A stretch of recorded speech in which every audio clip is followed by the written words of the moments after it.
Morning, मैं हूं आपके साथ आपकी दोस्त श्वेता भट्टाचार्य। नमस्कार, आपके साथ मैं हूं दीपिका यादव। नए साल की शुरुआत हो चुकी है, धमाकेदार शुरुआत हुई है और देखिए हर किसी ने पार्टी कर ली है, लेकिन अब वापस अपने रूटीन में लौटने का वक्त है, क्योंकि काम तो जाहिर सी बात है करना ही है, लेकिन कई ऐसी खबरें नए साल के दिन आई है जो आप तक पहुंचाना बहुत जरूरी है। बिल्कुल, कुछ खबरें तो ऐसी भी हैं जो नए साल के दिन आई जिससे सुनकर बिल्कुल अच्छा नहीं लगा। दिल्ली की भी एक ऐसी ही खबर थी जिसने वाकई में दिल को दहला दिया। लेकिन देखिए, आलस वालस छोड़िए, हम क्योंकि जिम में मौजूद हैं और हम चाहेंगे कि आप भी बैक टू रूटीन हो, तो हमारे साथ फिट इंडिया का सुपर हिट बुलेटिन देखते हुए आप भी थोड़ा सा एक्सरसाइज जरूर कर लीजिए, क्योंकि इस पूरे बुलेटिन में रफ्तार धार सब कुछ होगी और हर वो खबर आपके लिए जाना जरूरी है वो हम आपको बताएंगे। बिल्कुल, हम दो न्यूज एंकर नहीं दीपिका, बल्कि आपके दो दोस्त आपके लिए फिट इंडिया का सुपर हिट बुलेटिन लेकर आएंगे जिसमें अखबार की तमाम खबरें होंगी और यकीन मानिए आपको इस बुलेटिन देखने के बाद अखबार पढ़ने की बिल्कुल जरूरत नहीं पड़ेगी। अगले 1 घंटे बने रहिए हमारे साथ।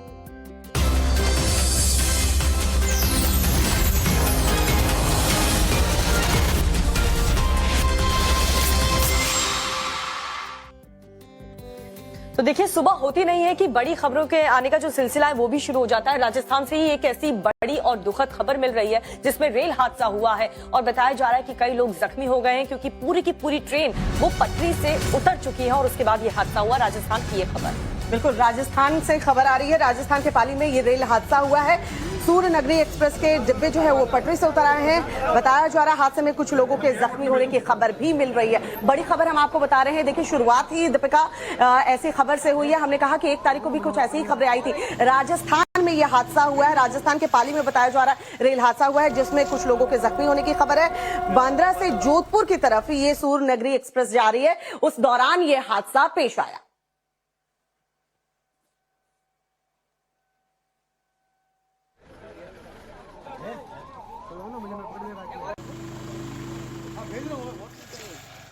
तो ये तस्वीरें भी आपको दिखाएंगे राजस्थान के पाली की ये रेल हादसे की खबर, जिसमें सूर्य नगरी एक्सप्रेस के डिब्बे पटरी से उतर गए और हादसे में कुछ लोगों के जख्मी होने की खबर है। बांद्रा से जोधपुर जा रही थी ये सूर्य नगरी एक्सप्रेस, बांद्रा यानी कि मुंबई से जोधपुर जा रही थी ये ट्रेन जिस वक्त ये हादसा हुआ और कई लोग बताए जा रहे हैं कि जख्मी हो चुके हैं इस हादसे में। बहुत ही दुखद खबर ये सुबह सुबह मिल रही है और तस्वीरें भी लगातार आपको दिखाएंगे हम। और राजस्थान की ये दुखद खबर जिसमें कई लोग इस ट्रेन में सवार थे और उसके बाद एक हादसा हुआ और किसी कारणवश ये ट्रेन जो है वो पटरी से नीचे उतर गई। तस्वीरें भी हम आपको दिखा रहे थे कि किस तरीके से ये रेल हादसा हुआ है। दीपिका, वाकई में ऐसी खबरें जब देखने को मिलती है ना तो थोड़ा सा दिल दुखता है, लेकिन ऐसी ही खबरें 1 तारीख को भी मिली और जम्मू कश्मीर में भी कुछ ऐसी ही साजिश देखने को मिली। बिल्कुल, क्योंकि एक तरफ हम सोच रहे हैं कि 2023 आ चुका है, धमाकेदार इसकी शुरुआत हुई है, देश दुनिया से जश्न की तस्वीर सामने आई है और हर किसी को यही उम्मीद है कि भारत का डंका एक बार फिर से पूरी दुनिया में बजेगा। लेकिन एक खबर आपको दिखाते हैं। बिल्कुल,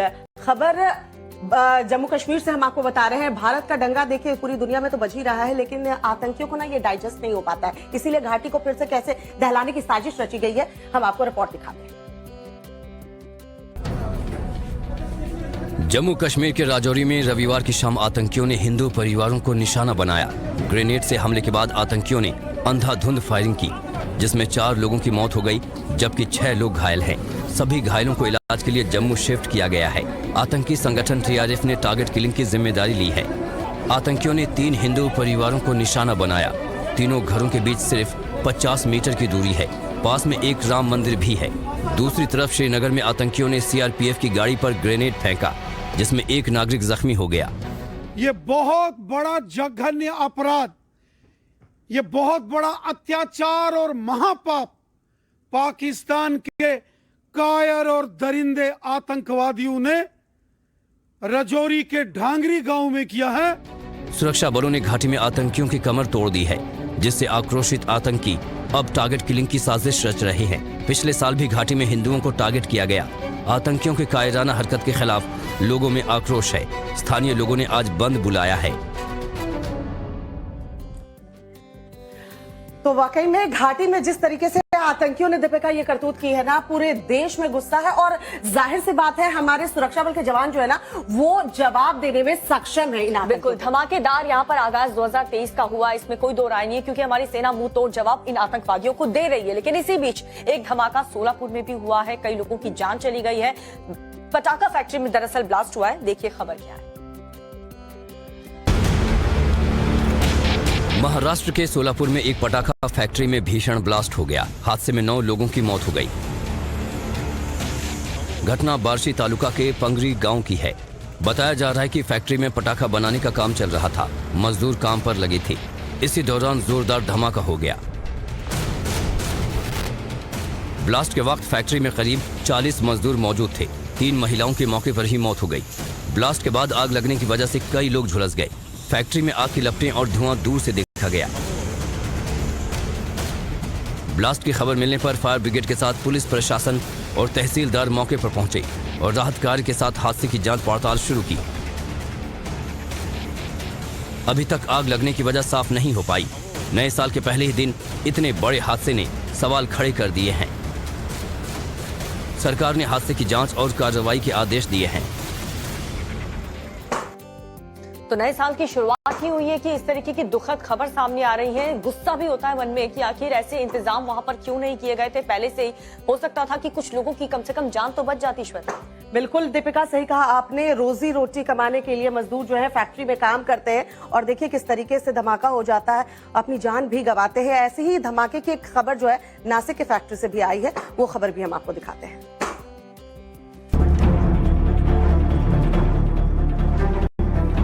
महाराष्ट्र के नासिक में एक पॉलीफिल्म फैक्ट्री में भीषण विस्फोट हो गया, जिसके बाद फैक्ट्री आग की लपटों से घिर गई। ब्लास्ट की चपेट में आने से 2 लोगों की मौत हो गई, जबकि 17 लोग जख्मी हो गए। फैक्ट्री नासिक से 30 किलोमीटर दूर स्थित है। अधिकारियों के मुताबिक बॉयलर प्लांट में विस्फोट की वजह से फैक्ट्री में आग लग गई। आर्मी के दक्षिणी कमांड ने इस हादसे का वीडियो शेयर किया है, जिसमें ऊंची ऊंची लपटें उठती दिखाई दे रही हैं। महाराष्ट्र के सीएम एकनाथ शिंदे ने नासिक हादसे में पीड़ितों से अस्पताल में जाकर मुलाकात की। उन्होंने कहा कि घायलों के इलाज का खर्च सरकार उठाएगी। सीएम ने मृतकों के परिजनों को 5-5 लाख रुपए की आर्थिक मदद की घोषणा की है। सरकार ने हादसे की जांच के आदेश दिए हैं। फायर ब्रिगेड के मुताबिक फैक्ट्री में जिस तरह का कच्चा माल था, उससे आग तेजी से फैली।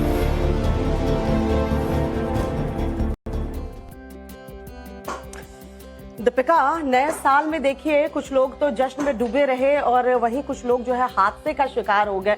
जाहिर सी बात है ये दुखद खबर है, लेकिन सरकार ने हर संभव मदद जो है दीपिका इन पीड़ित परिवारों के लिए की है। बिल्कुल। तो नए साल की शुरुआत खुशियों के साथ साथ कुछ दुख भी लेकर आते हैं, कुछ चुनौतियां भी लेकर आते हैं, लेकिन उन चुनौतियों से निपटने के लिए एक खास रणनीति, एक पॉजिटिव एटीट्यूड आपका होना बहुत जरूरी हो जाता है। लेकिन साउथ कोरिया और चीन में ऐसा लग रहा है कि ऐसे हालात बनते हुए नजर नहीं आ रहे हैं। क्या नई साजिश किम जोंग की तरफ से रची जा रही है, वो आपको दिखाएंगे और साथ ही 2 मिनट में दिखाएंगे कि पूरी दुनिया में क्या चल रहा है।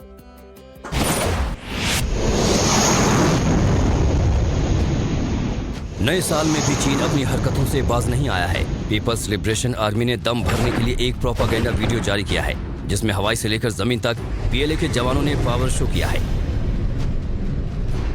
इसके अलावा ड्रैगन ने विध्वंसक रॉकेट का भी वीडियो जारी किया है, जिसमें रॉकेट की मारक क्षमता को दिखाया गया है। उत्तर कोरिया का सन की तानाशाह किम जोंग चीन के राष्ट्रपति शी जिनपिंग से कम नहीं है। उत्तर कोरिया भी चीन की राह पर है और ये रॉकेट परीक्षण उसी की गवाही है। जब पूरी दुनिया में नए साल का जश्न मनाया जा रहा था, तो प्योंगयांग की तरफ से कोरियाई प्रायद्वीप में टेंशन बढ़ाने वाली हरकत की गई है। इसके अलावा इस विशाल स्टेडियम में विध्वंसक MLRS का प्रदर्शन किया गया, जिससे साफ जाहिर होता है कि उत्तर कोरिया हथियारों का जखीरा और बढ़ाने वाला है। पूर्वी अफ्रीकी देश युगांडा में नए साल के समारोह में मातम पसर गया है। राजधानी कपाला में न्यू ईयर के वेलकम के लिए मास्टर ऑफ सेरेमनी कार्यक्रम का आयोजन किया गया था, जिसे देखने के लिए भारी तादाद में काफी लोग यहां इकट्ठा हुए थे। लेकिन कार्यक्रम समाप्त होने के बाद यहां पर भगदड़ मच गई, जिसमें 9 लोगों की मौत हो गई और काफी लोग घायल हो गए।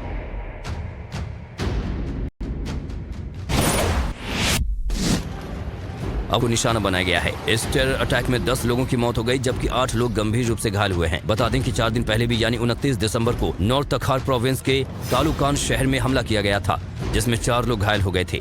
इससे पहले 26 दिसंबर को बदाख्शान प्रोविंस में हुए आतंकी हमले में एक पुलिस अफसर की मौत हो गई थी। रूस के नोवोसिबर्स्क शहर में नया साल का जश्न मनाना काफी भारी पड़ गया। लोग नए साल के आगाज में आतिशबाजी कर रहे थे, जिससे एक अपार्टमेंट में भीषण आग लग गई। पहले अपार्टमेंट का ऊपरी हिस्सा जला, जिसके बाद कई फ्लोर इसकी चपेट में आ गए और पूरी तरह से जलकर खाक हो गया। फायर फाइटर्स ने कड़ी मशक्कत के बाद आग पर काबू पाया। इस भीषण अग्निकांड में किसी के हताहत होने की खबर नहीं है।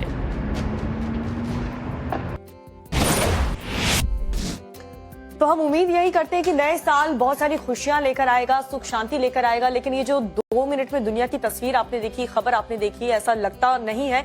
लेकिन उम्मीद एक जरूर है कि कुछ तो अच्छा होगा आने वाले इस नए साल में। लेकिन दिल्ली से एक बहुत दुखद खबर आई है।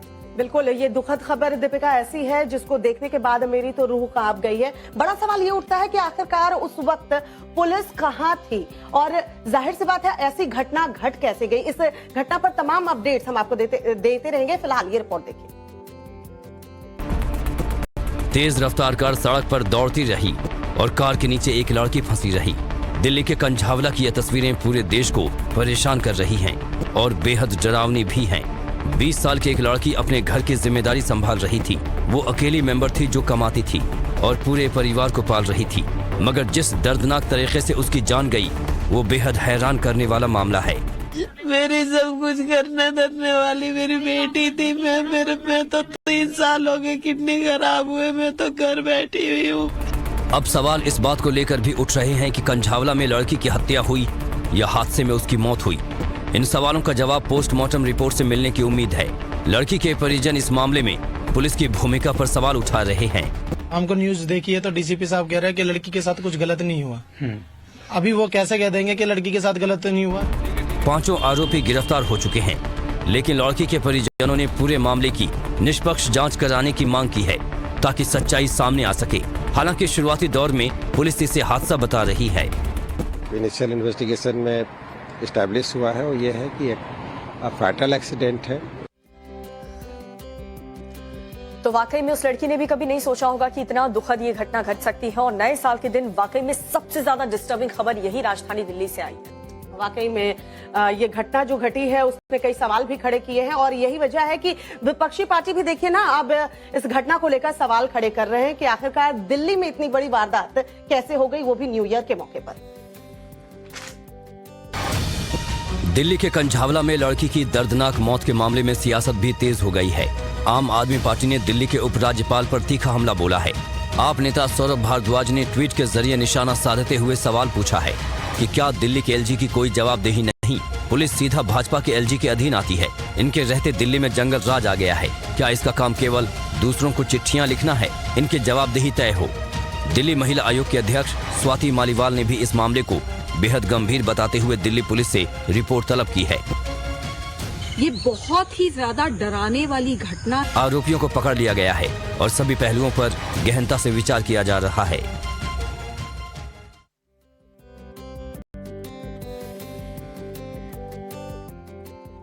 और बात करें ठंड के मौसम की, सर्द के मौसम की, तो देखिए ऐसे मौसम जाहिर सी बात है हादसों को निमंत्रण देते हैं, क्योंकि घने कोहरे की वजह से, ओवर स्पीड की वजह से बड़े बड़े एक्सीडेंट हो जाते हैं। और आपको दिखाते हैं कि इस ठंड की वजह से आखिर देश में चल क्या रहा है।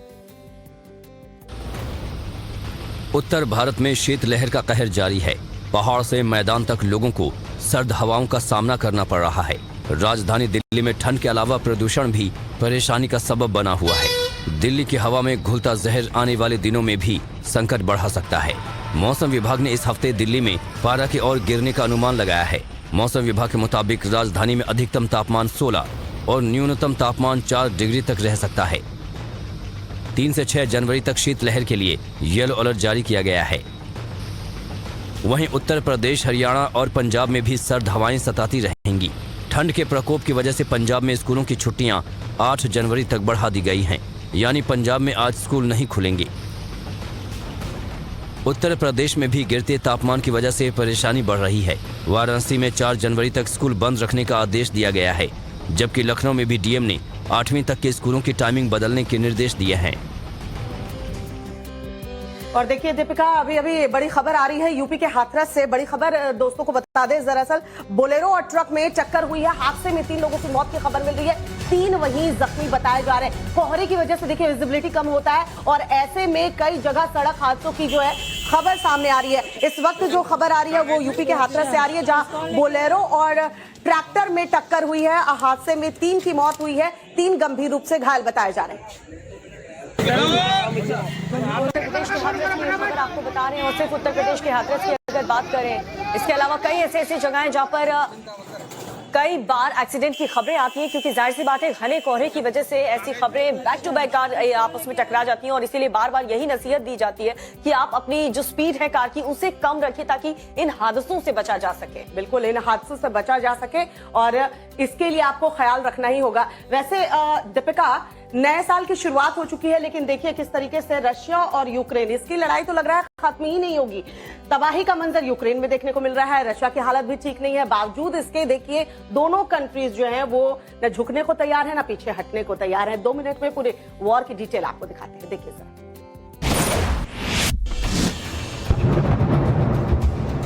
नए साल में भी रूसी सेना का यूक्रेन में जोरदार हमला रहा है। राजधानी कीव एयर अटैक से फिर दहल गया। कीव में सायरन बजने के कुछ देर बाद ही रशियन आर्मी ने हवाई हमले को अंजाम दिया। सोफिया स्क्वायर में लोग नए साल का जश्न मनाने पहुंचे, लेकिन इसी दौरान यूक्रेनी सेना की तरफ से सायरन बज गया और लोगों को सुरक्षित जगहों पर पहुंचा दिया गया। रूस ने यूक्रेन के ज़पोरिज़िया शहर में फिर से बड़ा हमला किया है। इस बार रूसी आर्मी ने न्यूक्लियर पावर प्लांट को नहीं बल्कि रिहायशी बिल्डिंग को निशाना बनाकर अटैक किया है।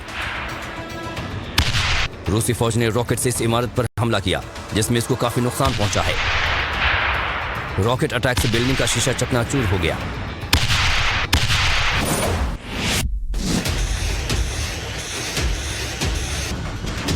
रूस ने साल के पहले दिन सिर्फ कीव और ज़पोरिज़िया को ही निशाना नहीं बनाया बल्कि आर्टेमिव्स्क में भी जोरदार हमला किया। यहाँ पर रशियन आर्मी के जवानों ने यूक्रेनी सेना के ठिकानों पर ताबड़तोड़ हमले किए जिसमें यूक्रेनी बेस हमले में धुआं हो गया।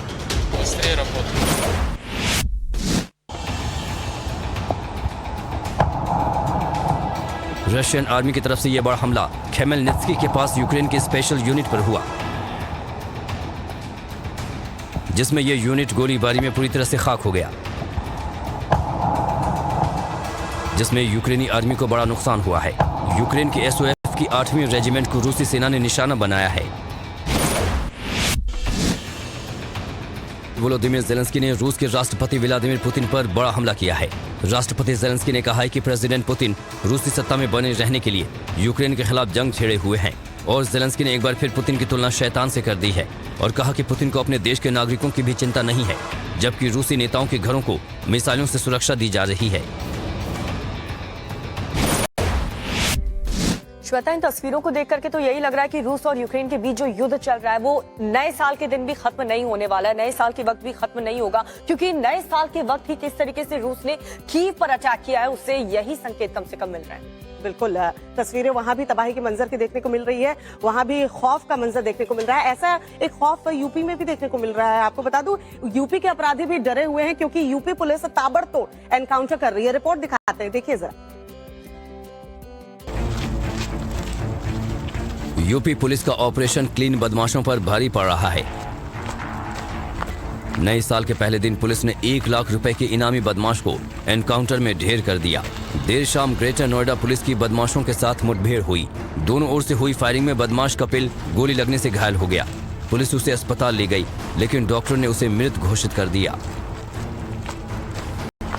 मारा गया बदमाश कपिल मेरठ के योगेश भदौड़ा गैंग का शार्प शूटर था। बागपत में पिछले दिनों हुए डबल मर्डर केस में वांटेड चल रहा था। कपिल के खिलाफ करीब 45 मुकदमे दर्ज हैं।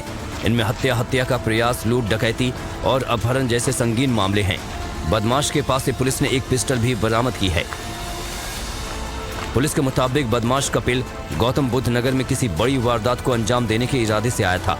जानकारी मिलने के बाद पुलिस और एसटीएफ की टीम ने साझा ऑपरेशन चलाकर बदमाश को ढेर कर दिया। और दीपिका, दिल्ली में सर्दी काफी बढ़ गई है और ऐसे में तापमान भी नीचे गिर रहा है। सर्दी से बचाव देखिए बहुत जरूरी है। आप फिटनेस का ख्याल रखें, लेकिन साथ ही साथ सर्दी से भी बचना होगा। दीपिका, सर्दी से बचाव के लिए आप क्या करती है? आपका चेहरा भी इतना खिला खिला सा है। मैं काढ़ा तो डेफिनेटली पीती हूँ और फिटनेस तो देख ही रहे हैं आप, मैं एक्सरसाइज डेली करती हूँ और ये बहुत जरूरी हो जाता है। और कोविड से बचाव के लिए भी फिटनेस बहुत जरूरी है कि आपकी इम्यून सिस्टम मजबूत रहे। लेकिन बचाव की जरूरत दरअसल आंध्र प्रदेश के जो पूर्व मुख्यमंत्री है चंद्रबाबू नायडू, उनको भी जरूरत पड़ रही है। ऐसा क्यों कह रहे हैं विनीत? वो रैली का वीडियो खबर भी आप प्ले करिए और दिखाइए कि बचाव की जरूरत यहाँ पर क्यों पड़ रही है लोगों को।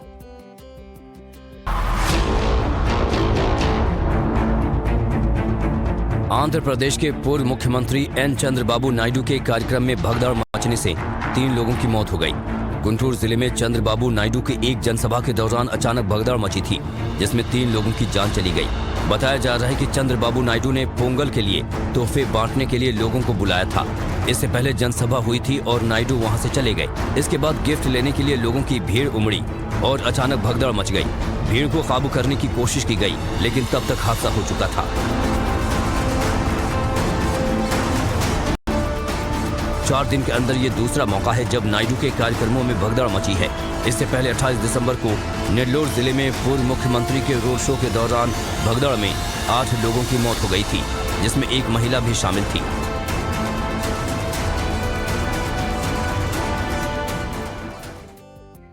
अरे दीपिका, नया साल है, कल नए साल का आगाज हुआ। मैं तो ऑफिस में थी, लेकिन तूने जमकर पार्टी की है, क्योंकि नए साल में छुट्टी मिल जाना ये भी बहुत बड़ी बात होती है, और इसीलिए आज इसका चेहरा जो है ना ज्यादा खिला खिला हुआ। सौभाग्य होता है ये कि आपको 31 के बाद अगले दिन छुट्टी मिल जाए। मैंने पार्टी की है और नो डाउट मैं जबरदस्त इससे 2 गुना मेहनत भी करने वाली हूँ ताकि वेट गेन ना हो। लेकिन सीकर में एक बहुत बड़ा सड़क हादसा हुआ है। नए साल के वक्त की खबर है, जिसमें 10 लोगों की जान चली गई है। उस खबर को भी देखिए।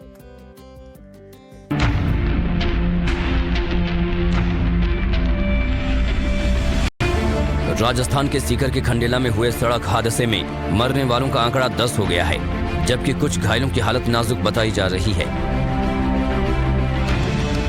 पलसाना रोड पर माजी साहिब की ढाणी के पास नए साल के पहले दिन दर्दनाक हादसा हुआ, जिसमें 8 लोगों ने मौके पर ही दम तोड़ दिया था। हादसे के बाद चीख पुकार सुनकर आसपास के लोग मौके पर पहुंचे और घायलों को अस्पताल पहुंचाया। हादसे का शिकार पिकअप सवार लोग जयपुर के सामोद इलाके के रहने वाले थे।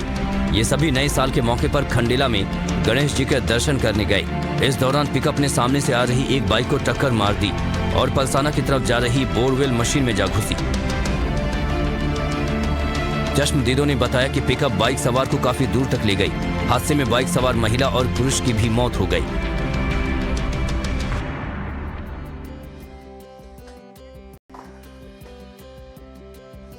तो सेहत के साथ साथ ऐसी खबरों से आपको सावधान रहने की भी जरूरत है ताकि इन हादसों से बचा जाए। बिल्कुल दीपिका, और इसलिए हम कहते हैं कि हादसों से बचिए। लेकिन छोटे से ब्रेक के लिए फिलहाल हम यहाँ पर रुक रहे हैं। खबरें आगे भी जारी रहेंगी और एक्सरसाइज भी साथ साथ हमारा चलता रहेगा। दीपिका, छोटा सा ब्रेक, जल्द हाजिर होते, देखते रहिए फिर इंडिया का super hit bulletin.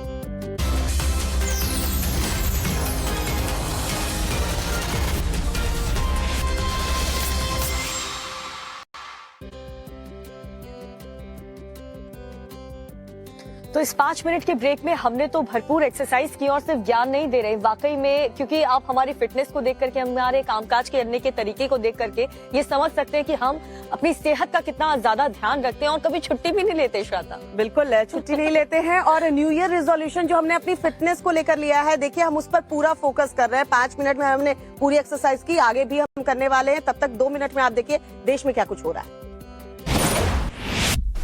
Jammu Kashmir के कुपवाड़ा में सुरक्षा बलों ने भारी मात्रा में हथियार और गोला बारूद बरामद किए। इसके अलावा भारी तादाद में नशे का सामान भी जब्त किया गया है। जिला पुलिस को खुफिया सूचना मिली कि चटकड़ी इलाके में हथियारों और नारकोटिक्स की सप्लाई की गई, जिसके बाद पुलिस ने सेना के साथ मिलकर ज्वाइंट ऑपरेशन चलाया और ये बड़ी खेप बरामद की। ये सभी सामान आतंकी संगठन जैश और TRP को मुहैया कराने थे। इस मामले में एक शख्स को भी गिरफ्तार किया गया है।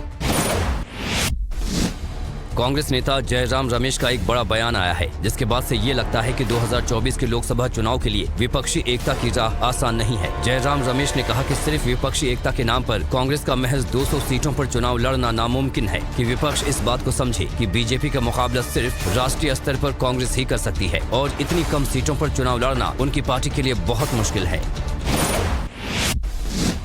बीजेपी के IT सेल के मुखिया अमित मालवीय ने एक बार फिर राहुल गांधी की भारत जोड़ो यात्रा पर तीखा हमला किया है। अमित मालवीय ने कहा है कि कांग्रेस को लगता है कि राहुल बहुत बड़े दार्शनिक हैं, जबकि भारत के बाकी लोगों को लगता है कि राहुल बहुत बड़े कॉमेडियन हैं। सच्चाई ये है कि भारत जीत रहा है और कांग्रेस हार रही है। क्रिसमस हॉलीडे खत्म हो गया है और राहुल अपनी यात्रा फिर से शुरू करे। सुप्रीम कोर्ट में आज कई अहम मुद्दों पर सुनवाई है, जिसमें जबरन धर्मांतरण और नोटबंदी पर दायर याचिका काफी अहम है। जबरन धर्मांतरण में जो याचिका दाखिल की गई है उसमें धमकाकर, लालच देकर धर्मांतरण रोकने के लिए केंद्र और राज्यों के कड़े कदम उठाने का निर्देश देने की मांग की गई है। वहीं नोटबंदी पर सर्वोच्च अदालत की संवैधानिक पीठ फैसला सुनाएगी। याचिका में साल 2016 में 1000 और 500 के नोटों को बंद करने पर सवाल खड़े किए गए हैं। राष्ट्रीय स्वयंसेवक संघ की आज से गोवा में राष्ट्रीय समन्वय की बैठक है। बताया जा रहा है कि इस मीटिंग में पिछले साल जिन मुद्दों पर रायपुर में आरएसएस की बैठक हुई थी उसकी प्रगति को लेकर गोवा मीटिंग में उसकी समीक्षा होगी। इस बैठक में संघ प्रमुख मोहन भागवत समेत आरएसएस के कई बड़े अधिकारी मौजूद रहेंगे। इसके अलावा मीटिंग में बीजेपी के राष्ट्रीय महासचिव बीएल संतोष भी शिरकत करेंगे।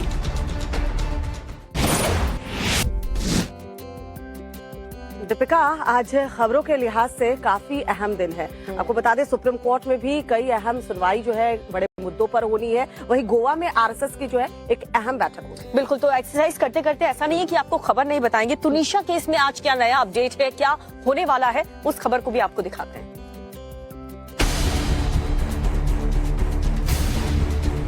टीवी एक्ट्रेस तुनिशा शर्मा की मौत की गुत्थी अब भी उलझी हुई है। शीजान भले ही गिरफ्तार हो चुका हो, लेकिन जिस तरह तुनिशा के परिजनों ने लव जिहाद का एंगल उठाया है उससे पुलिस भी उलझन में पड़ गई है।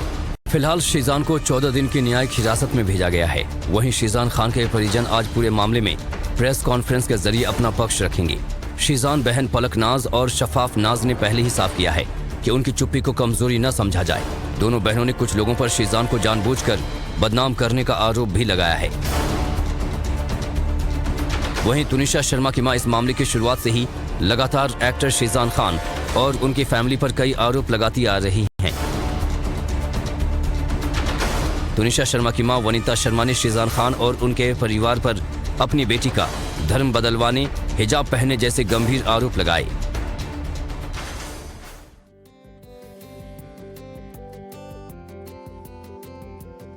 तो देखिए, तुनिशा केस में जो अपडेट है वो हमने आपको बता दिया है और अब तक पूरी दुनिया ने तुनिशा के फैमिली का पक्ष सुना था, लेकिन आज शीजान और उसके परिवार वाले भी अपना पक्ष रखने वाले हैं। देखते हैं क्या कहना है परिवार का। बिल्कुल, शीजान अगर दोषी है तो सजा मिले, लेकिन सच्चाई भी दीपिका सामने आना बेहद जरूरी है। एक सच्चाई मथुरा में शाही ईदगाह मामले में भी सामने आना जरूरी है। सर्वे का काम आज से शुरू हो रहा है। रिपोर्ट जरा दिखाइए। मथुरा के रामकृष्ण जन्मस्थान शाही मस्जिद ईदगाह मामले में ईदगाह के सर्वे को लेकर आज कोर्ट में काफी हलचल रहने की उम्मीद है। मुस्लिम पक्ष की ओर से अमीन सर्वे में शामिल होने की अर्जी दी जा सकती है। मथुरा की स्थानीय अदालत ने श्री कृष्ण जन्मभूमि और शाही ईदगाह विवाद को लेकर हिंदू सेना के दावे पर ईदगाह के अमीन सर्वे की रिपोर्ट 20 जनवरी को तलब की है। अदालत ने इस मामले में सुनवाई के लिए अगली तारीख 20 जनवरी तय की है। अमीन को उससे पूर्व संबंधित रिपोर्ट अदालत में दाखिल करने का निर्देश दिया गया है। हिंदू सेना की तरफ से दायर याचिका पर सुनवाई करते हुए मथुरा की स्थानीय अदालत ने संपत्ति की अमीन रिपोर्ट मांगी है। अदालत ने 8 दिसंबर को ही इस याचिका पर आदेश दिया था, जिनकी जानकारी 24 दिसंबर को सार्वजनिक हुई थी। हिंदू पक्ष दावा कर रहा है कि ये एक तरह से मस्जिद परिसर के सर्वे का आदेश है। हालांकि मुस्लिम पक्ष इस पूरे मामले पर ऐतराज जता रहा है और कोर्ट में अर्जी दाखिल करने की तैयारी में जुटा है। देखिए दीपिका, मंदिर मस्जिद जो है आस्था का विषय हो जाता है, लेकिन शाही ईदगाह की सच्चाई भी हम कह रहे हैं सामने आना बेहद ही जरूरी है। और देखिए, कुछ भी हो, कोर्ट का जो फैसला है मुझे लगता है दोनों पक्ष को मानना चाहिए। बिल्कुल मानना चाहिए, और ताकि सही डिसीजन लिया जा सके। और ये खबर पर आज दिन भर मुझे लगता है कि हलचल रहने वाली है। इससे जुड़े अपडेट भी हम आपको टाइम्स राउंड ऑफ भारत पर दिखाते रहेंगे। लेकिन तब तक आप देख लीजिए 2 मिनट में वायरल वीडियोस। क्या कुछ वायरल हो रहा है देश में। हैरान कर देने वाला ये वीडियो यूपी के वाराणसी से आया है। बाइक सवार बदमाशों ने यहाँ पर जमकर उत्पात मचाया, जिसकी तस्वीर सीसीटीवी में कैद हो गई। बाइक सवार दबंग पहले एक घर में घुसते हैं और लाठी डंडों से लैस ये दबंग जमकर तोड़फोड़ करते हैं। घर में खड़ी गाड़ी को भी नुकसान पहुंचाया। जिस वक्त ये वारदात हुई उस समय महिला घर में अकेले थी। बताया जा रहा है कि पुरानी रंजिश में इसको अंजाम दिया गया है। जोरदार आवाज के साथ ये बड़ा धमाका हुआ। विस्फोट के बाद आग की ऊंची ऊंची लपटें आसमान में उठने लगी। बीच बाजार में अचानक ब्लास्ट से लोग दहशत में आ गए। मार्केट में जिस किसी ने भी इस विस्फोट को देखा उसका दिल दहल गया। चौंका देने वाला ये वीडियो मध्य प्रदेश के सतना से आया है, जहां साल के पहले दिन ये बड़ा हादसा हुआ। बताया जा रहा है कि एक दुकान में रखे 2 सिलेंडरों में ब्लास्ट हो गया, जिसके बाद यहाँ पर अफरा तफरी मच गई। यूं ही डॉक्टर को भगवान का दर्जा नहीं दिया गया है। इस वीडियो को देखने के बाद ये बात और यकीन में बदल जाएगी। शॉपिंग मॉल में खड़े इस शख्स को अचानक हार्ट अटैक आता है। तब पास में खड़ा एक डॉक्टर तुरंत इसको बचाने के लिए आगे आता है और इसे बिना देर किए CPR देने लगता है। वीडियो को डॉक्टर के बेटे ने शेयर किया है। वीडियो सामने आने के बाद सोशल मीडिया पर डॉक्टरों की जमकर तारीफ हो रही है। एक बार फिर से पायलट को बेहतरीन हिंदी बोलते और शायराना अंदाज के साथ अनाउंसमेंट करते देखा गया, जिसने लाखों यूजर्स का दिल जीत लिया है। वीडियो में स्पाइस जेट की एक फ्लाइट में पायलट उड़ान से पहले कुछ इस तरह खास अंदाज में हवाई मुसाफिरों से बात करता है। इससे पहले भी पायलट के अनाउंसमेंट का वीडियो काफी वायरल हुआ था। वरना दंडनीय हो सकता है अंजाम। वायरल वीडियो में एक युवती को मंदिर में एक हाथी के सामने डांस परफॉर्म करते देखा जा रहा है। इस दौरान उस हाथी को युवती का डांस काफी पसंद आता है और खुशी में आकर अपना सिर हिलाने लगता है। यूजर्स को उस वक्त हैरानी होती है जब हाथी बच्ची के सिर पर अपनी सूंड को रखकर उसे आशीर्वाद भी देता है।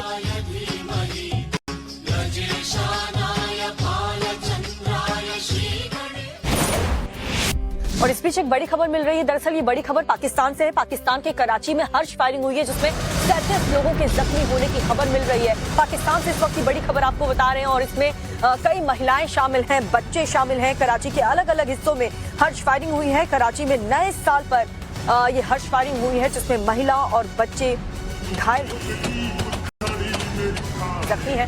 पाकिस्तान के कराची से इस वक्त की एक बड़ी खबर आपको बता रहे हैं, जहां पर नए साल में माहौल बिगाड़ने की कोशिश की गई। हर्ष फायरिंग हुई है, 37 से ज्यादा लोग घायल हुए।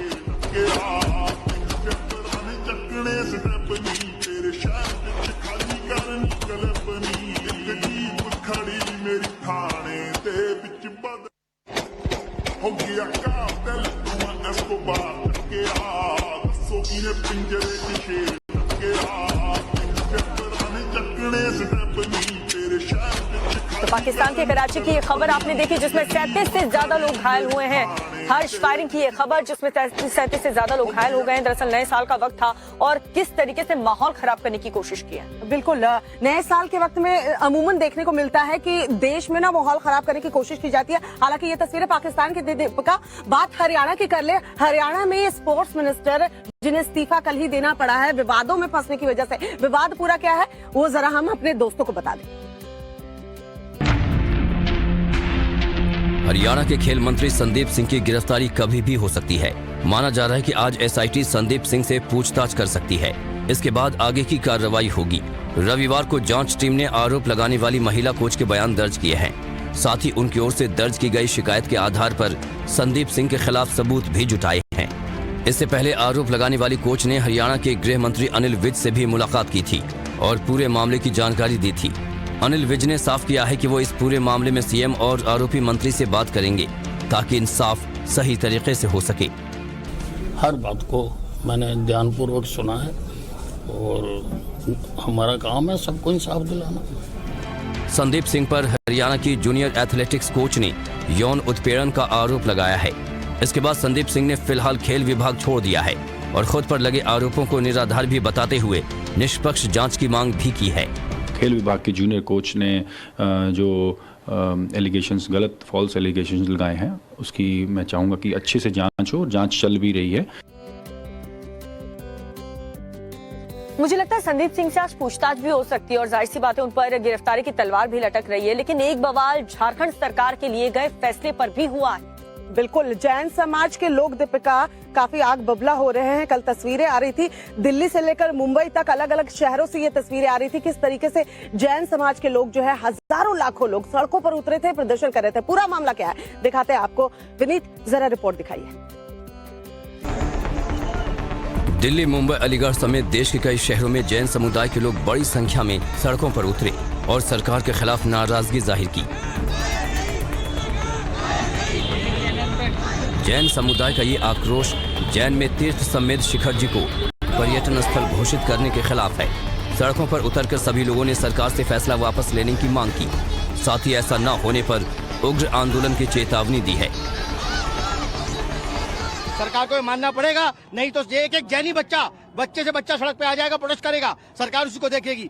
जैनी को अभी हमारा वोट बैंक है, नोट बैंक है। नाराज लोगों ने दिल्ली में राष्ट्रपति द्रौपदी मुर्मू को ज्ञापन भी दिया। झारखंड के मामले के अलावा गुजरात के पलिताना शहर के जैन मंदिर में तोड़फोड़ को लेकर भी गुस्सा जाहिर किया। और जब तक इस पे कोई भी भारत सरकार लिखित में हमें आश्वासन नहीं देगी, ये अनशन नहीं टूटेगा और ये हमारा जो आंदोलन है दिन प्रतिदिन है। दीपिका, फिट रहने का अच्छा तरीका है, एक तो हमारी तरह या तो आप एक्सरसाइज कर लीजिए या फिर ठंड में आप क्रिकेट भी खेल सकते हैं, बैडमिंटन भी खेल सकते हैं, गर्मी भी बनी रहती है, खेल का खेल भी हो जाता है। क्यों दीपिका? सही कहा श्वेता ने। और आप लोग सिर्फ देख करके फिट नहीं रह सकते, क्रिकेट खेलना होगा, बैडमिंटन खेलना होगा। और इसी बीच स्पोर्ट्स जगत में क्या हो रहा है, जो स्पोर्ट्स लवर है उनके लिए ये सेगमेंट बहुत जरूरी है। 2 मिनट में देखिए स्पोर्ट्स जगत की खबरें। टीम इंडिया के स्टार बल्लेबाज सूर्य कुमार यादव ने कल से श्रीलंका के साथ शुरू हो रहे सीरीज से पहले बप्पा का आशीर्वाद लिया है। साल के पहले दिन सूर्य कुमार सिद्धिविनायक मंदिर पहुंचे और गणपति के दर पर मत्था टेका। उन्होंने इंस्टाग्राम स्टोरी शेयर कर इस बात की जानकारी दी। उन्होंने फोटो में सिद्धिविनायक मंदिर के लोकेशन को जोड़ा। इसके अलावा उन्होंने कैप्शन में फील्डिंग ब्लेस्ड भी लिखा है। बीसीसीआई ने टीम इंडिया के परफॉर्मेंस को लेकर कल मुंबई में बड़ी बैठक की है।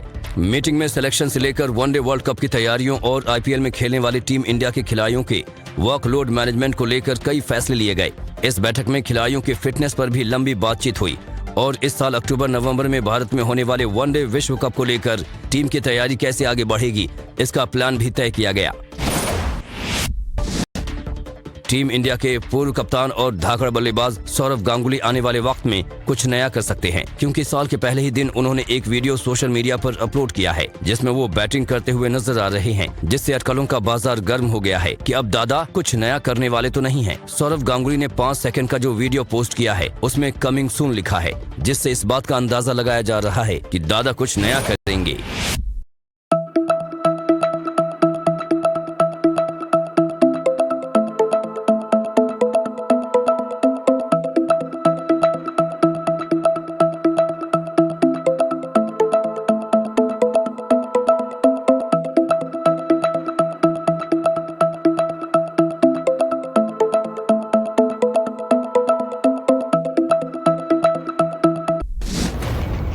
पाकिस्तान क्रिकेट बोर्ड की हालत पहले से ही खस्ता है। अब उसे और एक मुश्किल फैसला लेना पड़ा है। पीसीबी ने दर्शकों के लिए स्टेडियम में एंट्री फ्री कर दी है। ऐसा न्यूजीलैंड के साथ टेस्ट सीरीज में दर्शकों की भारी कमी की वजह से किया गया है। पीसीबी की ओर से कहा गया है कि दर्शकों को सिर्फ पहचान पत्र लाना होगा। वो किसी भी स्टैंड, प्रीमियम और फर्स्ट क्लास से मैच देख सकेंगे। स्टेडियम और पार्किंग क्षेत्र के बीच शटल भी मुहैया कराई जाएंगी। तो जो स्पोर्ट्स है वो सिर्फ आपको फिट ही नहीं रखता, बल्कि आपकी जिंदगी में बहुत सारा डिसिप्लिन, अनुशासन भी लेकर आता है। और जाहिर सी बात है, अगर आपकी लाइफ में डिसिप्लिन है तो आपको सफल होने से कोई रोक नहीं सकता। सही कहा दीपिका आपने कि स्पोर्ट्स के बहुत फायदे हैं। खेल की जब बात चली है दीपिका, तो बता दें कि सियासी खेल भी खेला जाता है, जो राजनीतिक पार्टियां अच्छी तरह से खेलना जानती हैं। यूपी में इसी तरह का सियासी खेल खेला जा रहा है। विपक्षी पार्टियां जो आरक्षण के मुद्दे पर सरकार को घेर रही है, तो सरकार भी अब जवाब देने के लिए तैयार है। दिखा देते हैं। उत्तर प्रदेश में निकाय चुनाव में ओबीसी आरक्षण को लेकर योगी सरकार की एसएलपी पर आज सुप्रीम कोर्ट में सुनवाई होगी। दरअसल हाई कोर्ट में सरकार के ओबीसी नोटिफिकेशन को ये कहकर चुनौती दी गई थी कि सुप्रीम कोर्ट की ओर से जारी ट्रिपल लेयर टेस्ट का पालन नहीं हुआ। इसी याचिका पर सुनवाई के बाद 27 दिसंबर को कोर्ट ने ओबीसी आरक्षण का नोटिफिकेशन रद्द करते हुए जल्द चुनाव कराने का आदेश दिया था। कोर्ट के इसी फैसले के खिलाफ यूपी सरकार ने सुप्रीम कोर्ट में स्पेशल लीव पिटीशन दायर की है।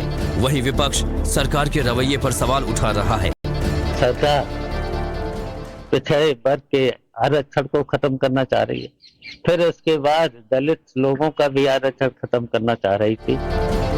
वहीं बीजेपी ने विपक्ष के आरोपों को खारिज किया है और सभी प्रक्रियाएं पूरी करने का दावा करते हुए सुप्रीम कोर्ट का रुख किया है। भारतीय जनता पार्टी नियमानुसार संविधान में प्रदत्त व्यवस्था के अनुसार जो भी आरक्षण की व्यवस्था है, उस आरक्षण की व्यवस्था को आगे बढ़ाने के लिए संकल्पित है। दीपिका, सर्दी बहुत बढ़ गई है। हम एक्सरसाइज तो जरूर कर रहे हैं, थोड़ी सी गर्माहट आ रही है, लेकिन वापस से सर्दी बहुत लग रही है। खासकर नए साल में तो और लग रहा है, तापमान नीचे गया और ज्यादा ठंड लग रही है। आपको लग रही है या नहीं लग रही है? मुझे ठंड बहुत पसंद है और मैं ये झूठ बोल रही हूँ, लेकिन मुझे ठंड पसंद है। अगर छुट्टी हो और मैं घर पे बैठी हूँ, ब्लैंकेट हो, लेकिन ठंड से बचना जरूरी है और ठंड से फाइट करना जरूरी है। इम्यून सिस्टम मजबूत रखिए, फिर ठंड आपको भी नहीं लगेगी।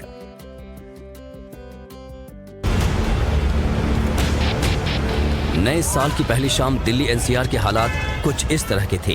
राजधानी दिल्ली समेत पूरे एनसीआर में लोगों को ट्रैफिक की समस्या से जूझना पड़ा। दिल्ली, नोएडा, फरीदाबाद, गुरुग्राम, गाजियाबाद में गाड़ियां रोड पर रेंग रेंग कर चलती रहीं, जिससे कई किलोमीटर लंबा जाम लगा रहा। दिल्ली के कनॉट प्लेस और इंडिया गेट समेत कई हिस्सों में भारी जाम देखा गया, जहां हजारों लोग नए साल का जश्न मनाने के लिए जमा हुए थे। इस दौरान ट्रैफिक कंट्रोल में लगी पुलिस की टीम को भी कई चुनौतियों का सामना करना पड़ा। नोएडा में भी कई जगह ट्रैफिक जाम की समस्या से लोग परेशान रहे। डीएनडी पर भी काफी देर तक जाम की समस्या बनी रही। इसके अलावा दिल्ली गुरुग्राम एक्सप्रेसवे पर भी जाम की समस्या से लोग परेशान दिखे। दिल्ली में नए साल के जश्न के दौरान बड़ी संख्या में पुलिस के जवानों की तैनाती की गई थी। इसके बाद भी जाम की समस्या का समाधान नहीं निकला।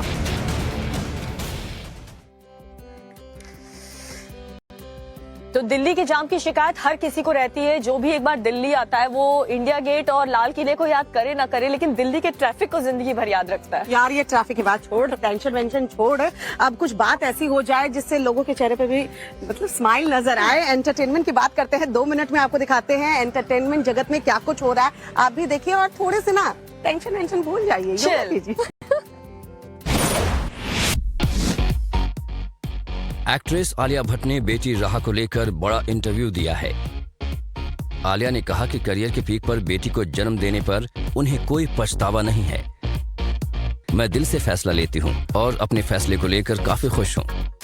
आप लाइफ की प्लानिंग नहीं कर सकते हैं, लाइफ खुद प्लान्स बनाता है और आपको बस उस रास्ते पर चलना होता है। वरुण धवन जब जंगल सफारी के लिए निकले तो उनका सामना टाइगर से हुआ। खुली जिप्सी में बैठे वरुण ने टाइगर के साथ सेल्फी वीडियो बनाकर उसे सोशल मीडिया पर अपलोड किया। वरुण वीडियो में घूमते हुए टाइगर के साथ स्माइल करते नजर आए। वीडियो को शेयर कर वरुण ने मजेदार कैप्शन भी लिखा है, जब भेड़िया से मिला टाइगर देखने को मिला है।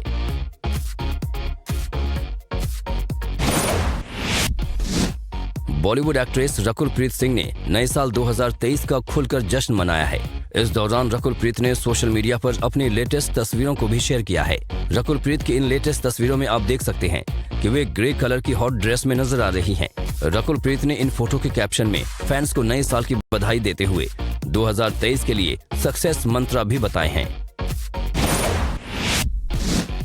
नए साल के मौके पर रणबीर कपूर और रश्मिका मंदाना ने भी अपने फैंस को एक बड़ा तोहफा दिया है। दरअसल उनकी अपकमिंग फिल्म एनिमल का पोस्टर नए साल के मौके पर रिलीज हो गया है। इस पोस्टर में रणबीर कपूर का लुक देखकर वाइफ आलिया भट्ट भी तारीफें करती नजर आ रही हैं। आलिया ने अपने इंस्टाग्राम पर फिल्म का पोस्टर शेयर करते हुए आग का इमोजी शेयर किया है। इतना ही नहीं, इस पोस्टर के साथ फिल्म की रिलीज डेट भी सामने आ गई है। तो एंटरटेनमेंट की दुनिया में और फिल्म इंडस्ट्री की दुनिया में काफी कुछ हलचल हमेशा कभी न कभी रहती है। हमारी इस बुलेटिन में भी काफी हलचल रहती है, तमाम खबरें होती है जो हम आपको दिखाते हैं और इसीलिए तो कहते हैं दीपिका की अखबार पढ़ने की जरूरत जो है इस बुलेटिन के बाद आपको नहीं पड़ेगी, न पड़ती है। बिल्कुल बोरिंग मत बनिए, अखबार पढ़ने की आपको जरूरत नहीं है, पढ़िए, ऐसी बात नहीं है। बाद में हमारे शो के बाद हमारा शो देख लीजिए, क्योंकि स्पोर्ट्स, एंटरटेनमेंट, पॉलिटिक्स, ठंड, देश दुनिया, एक्सीडेंट, कहाँ कुछ कुछ जो भी हो रहा है वो सब कुछ हम आपको बताते हैं। फिलहाल आज के लिए फिट इंडिया के सुपरहिट बुलेटिन में बस इतना ही, लेकिन कल दीपिका क्या होगा? कल फिर हाजिर होंगे और आपको दिखाएंगे फिट इंडिया का सुपरहिट बुलेटिन।